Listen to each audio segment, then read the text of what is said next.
Good morning. Father Michael here. I have uh, I have some family out east, and I remember one of the first times that I drove out that way through the mountains of Pennsylvania and West Virginia to get to the coast. And it was Thanksgiving weekend. And on the way there, the weather was perfect, sunny, bright. There were still some leaves on the trees. And since I had never made that trip through the mountains that way before, I really appreciated the scenic drive and the beauty of it and the whole thing. Living in the Midwest, as I do now, has some benefits to be sure, but the only mountains we have here are the ones we make out of our trash that we call landfills. That's about it. So I appreciate it when I have, large bluffs, cliffs, mountains, and such on the horizon. It just makes me feel connected to the world in a different way. So anyway, I'm on my way, and I'm enjoying the scenery and even the annoying need to continually downshift when you're descending, so you don't crash and burn. And so after spending the holiday weekend with family, it was time to go home. And this time, the weather was the complete opposite. It was miserable. Freezing rain, fog, sleet, and snow. Yikes. Man, I said even at the time, I'll bet there are no atheists making this drive through the mountains in this kind of weather. this is this is the kind of weather that is faith inducing for sure. And for myself, I'm at 10 and 2 and I'm praying Hail Marys out loud, um, you know, trying to make my way through the fog, hoping I'm not going to slip off sideways, which was a real possibility that day. Lots of accidents, lots of cars and trucks sliding and, crashing and all of that. And then, it got so foggy and I knew I was surrounded by woods, but I couldn't see them. And I'm just wondering, is a deer or some other critter gonna jump out in panic in front of my car? And, all kinds of stuff.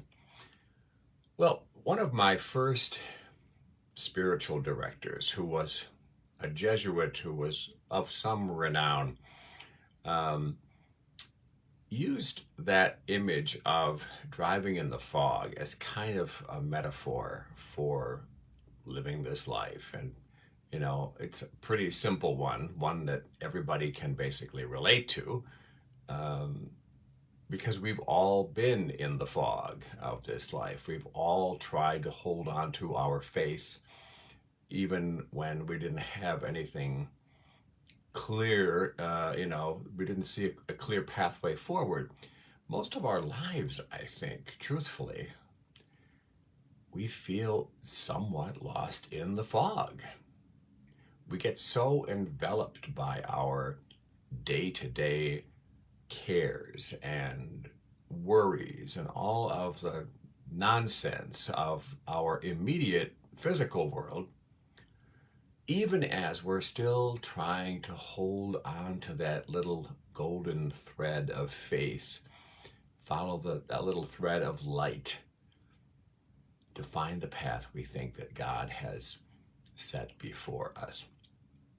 But as that wise old Jesuit priest, he must have been about the age I am now, but at the time I was in my 20s. He seemed ancient of days.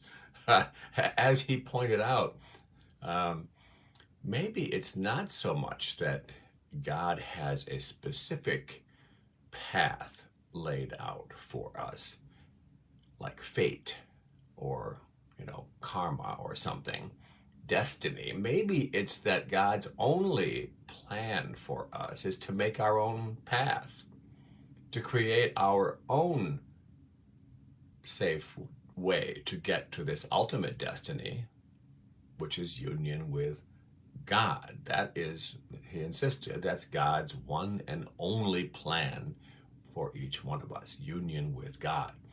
How we get there falls to us and following that inner voice of the divine.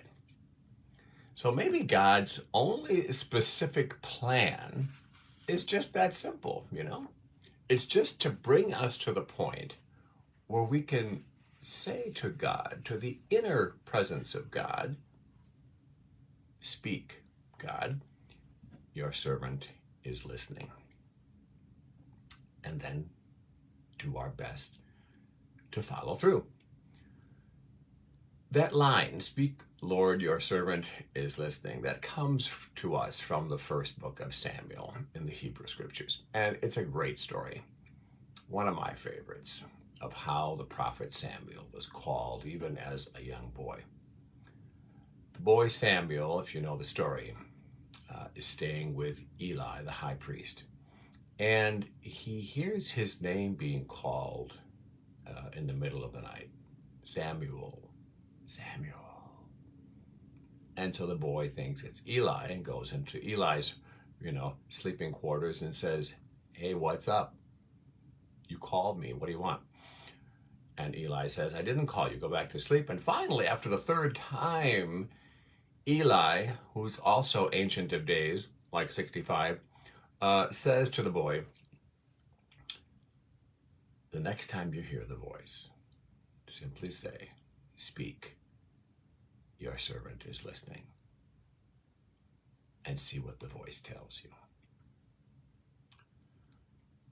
That's exactly the advice that spiritual director gave me when I was on retreat, as a young 20-something who had just had a pretty disturbingly powerful out-of-body experience while on retreat. And I was looking for some kind of explanation for what had happened. Even I would have been happy if he had just said, you are delusional and cray-cray, and let it go. I would have been totally down with that. But that's not what he said. He said, simply pray. Speak, God, your servant is listening. I'd gone to confession to him initially on this retreat. And while I'm in the room with him having this conversation, confessing my sins, that's when I decided to tell him the story of my weird spiritual experience. And he, like I said, he told me to pray that prayer of Samuel, speak, your servant is listening. And then, to quote the old guy, he said, and then shut the hell up and listen, because God is sick and tired of people asking for his guidance and then not having the courtesy to just be quiet and wait. And after giving me absolution that day, he ordered me to stop confessing cuss words. He asked me to clarify. He said, are you using God's name in vain in any of that, or just cuss words? And I said, oh no, not God's name, just cuss words. And he said, well, stop confessing that, and stop confessing the F word. He said the actual word. Stop confessing the F word. It's not a sin, and it's effing annoying. So, okay. Something, by the way, I've also told some people when going to confession, when I'm the priest hearing the confession, cussing isn't a sin. It's perhaps not polite, but it's not a sin. Traveling through the fog of this life, Sometimes that fog is dense and the roads are winding and the journey is unnerving and frightening. I get that. We all get that. The roads are crooked and they're steep sometimes, and there are no familiar landmarks in sight, like when we lose someone unexpectedly. And there are many times in this life when we are terrified that we're going to lose our way, or that we're not going to find our way home to ourselves again, because everything is so scary. Praying that prayer of Samuel, I think, is a way forward. Speak, God, your servant is listening. It's still some of the best spiritual advice that I have gotten from spiritual directors over the years. And there are some cray-cray ones out there, so be careful. The road of this life can be straight up dark and terrifying, winding, with no relief in sight sometimes. But it's that inner light of the living Christ within us that's always trying to guide us, to get us to listen, leading us to make even the smallest next right decision, next right step, so that we can move forward. We have a tendency, and I have the same tendency, we have this tendency to want to see the whole picture. We want to see the whole map laid out. When do I do this? Okay, age 22, I need to do this. I need to get this degree. Oh, I need to meet this person here. I need to relocate here. I need to take this job. It's not going to happen that way. It's unrealistic. It's in making those daily, tiny, sometimes perhaps, imperceivably small right decisions, one after the other, that the larger picture finally becomes clearer and we find our way in the fog. But first, as that Jesuit spiritual director told me, first, we have to simply ask for guidance, and then STFU. Because what is the point of bugging God, asking and whining for God's help in the fog, and then refusing to shut up and just keep on talking while God is just trying to get a word in edgewise? What is the point? So today, wherever you are in this life, whatever patch of fog you might be trapped in right now, trust that inner light of divinity that we all share. Trust the light. Trust in your own ability to ask for help and to be able to sit in the silence and wait.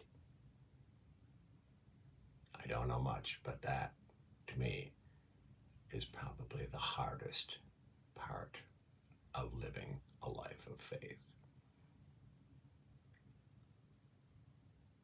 Pray with me, please.